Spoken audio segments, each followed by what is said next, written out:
আপনারা সকলেই অবগত আছেন কুমিল্লার মুরাদনগরে ঘটে যাওয়া যে ন্যাক্কারজনক ঘটনা, একজন নারীকে বিবস্ত্র করে সেটাকে সোশ্যাল মিডিয়ায় পাবলিশ করে দেওয়া। সেই ঘটনায় রেপিস্ট ধরা পড়লেও যে মব সৃষ্টির যে কারিগর, যে প্রধান উস্কানিদাতা এবং পরিকল্পনাকারী, সে ছিল ধরাছোঁয়ার বাইরেই। এটার একটা রহস্য আমরা উদ্ঘাটন করেছি।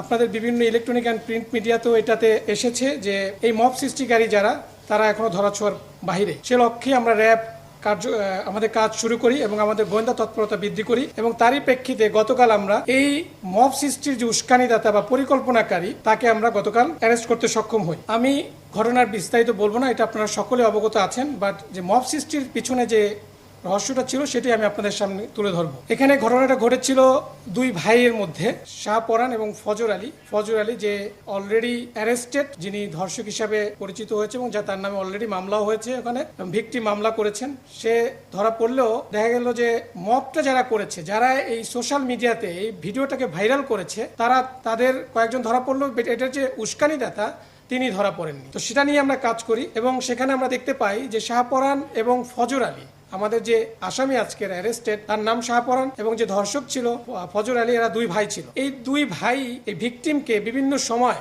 দীর্ঘদিন যাবৎ উত্তক্ত করে আসছিল। সো উত্তক্তর প্রেক্ষিতে এই দুই ভাইয়ের মধ্যে এটা দ্বন্দ্বেরও সৃষ্টি হয়। সে প্রেক্ষিতে বিগত 2 মাস পূর্বে তাদের মধ্যে একটা পারিবারিক বা গ্রাম্য পর্যায়ে একটা সালিশ হয়। সেই সালিশে এই ফজর আলী ছিল বড় ভাই এবং শাহপরান ছোট ভাই। এই দুজনের মধ্যে সালিশে শাহপরান কর্তৃক, শাহজালাল কর্তৃক শাহপরানকে হেনস্থা করা হয় এবং মারধরও করা হয়। সে প্রেক্ষিতে শাহপরান তার এই বড় ভাইয়ের প্রতি একটা প্রতিশোধ নেওয়ার চিন্তা ভাবনা করে। এই ঘটনা যেদিন ঘটে তার 15 দিন পূর্বে ভিকটিম তার স্বামীর বাড়ি থেকে তার বাপের বাড়িতে আসে, এবং এই ফজর আলী, যে কিনা ধর্ষক হিসাবে অ্যারেস্টেড, সে এই ভিকটিমের মাকে সুদের বিনিময়ে 50,000 টাকা ধার দেয়। তো সেই ধারের টাকা আদায় করার জন্য মাঝে মাঝে তাদের বাসায় যেত।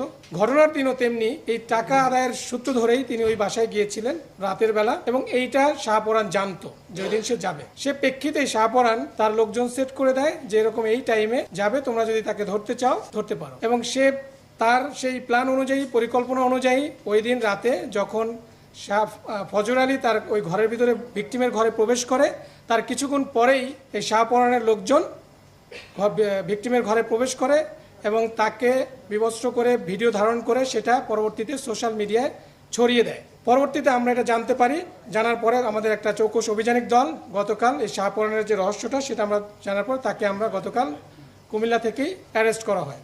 এই ছিল মূলত যে মব সৃষ্টি এবং সোশ্যাল মিডিয়ায় ভিডিওটাকে ভাইরাল করার পিছনের নেপথ্য কাহিনী। মূলত দুই ভাইয়ের দ্বন্দ্বকে কেন্দ্র করেই এই ঘটনাটা ঘটানো হয়েছে।